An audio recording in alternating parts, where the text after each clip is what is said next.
L'île de la Réunion est recouverte de 90 000 hectares de forêt, soit près du tiers de sa surface.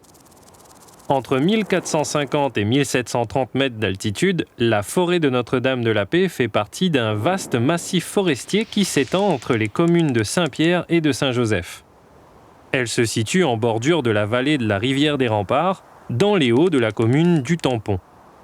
Elle figure parmi les forêts humides de montagne les mieux préservées de l'île. Poussant sur les sols volcaniques fertiles d'une planaise sous le vent, c'est-à-dire sur une sorte de plateau protégé des vents dominants venant de l'est, les alizés, son humidité permanente est élevée, avec une pluviométrie pouvant atteindre 3 mètres de précipitations par an. C'est une forêt hygrophile, c'est-à-dire dont les besoins en eau sont élevés, avec une température moyenne annuelle comprise entre 11 et 13 degrés selon l'altitude.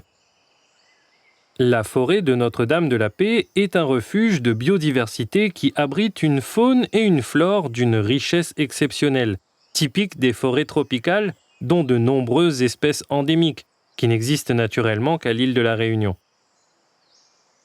Principalement constitué de bois de couleur des hauts, on y trouve des arbres d'une dizaine de mètres de hauteur tout au plus, comme le mapou, ainsi que des lianes ou encore des fougères arborescentes, dont les parasols se dressent au-dessus de la canopée.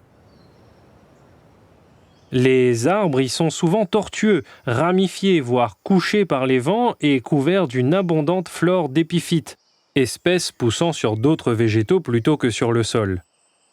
La faune est présente dans ce riche écosystème. Les oiseaux forestiers endémiques se font voir et entendre l'oiseau vert, l'oiseau blanc, plus petit passereau forestier de l'île, l'oiseau la vierge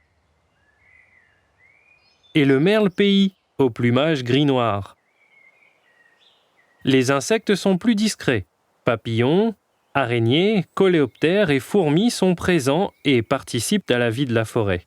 Autrefois défrichées pour créer des pâturages, certaines zones de la forêt de Notre-Dame-de-la-Paix ont été reboisées en cryptoméria dans les années 1980, à des fins de production de bois. Ces espèces résistent mal aux cyclones, et des espèces indigènes comme le tamarin des hauts les ont peu à peu remplacées.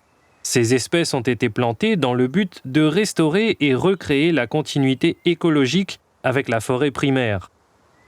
La forêt de Notre-Dame-de-la-Paix accueille aujourd'hui nombre de visiteurs chaque année. Elle propose aux visiteurs qui arpentent ses chemins un sentier botanique et des kiosques d'information. Plusieurs points de vue sont également accessibles et incontournables, notamment sur la rivière des Remparts, pour apprécier la géologie des lieux et ses panoramas extraordinaires.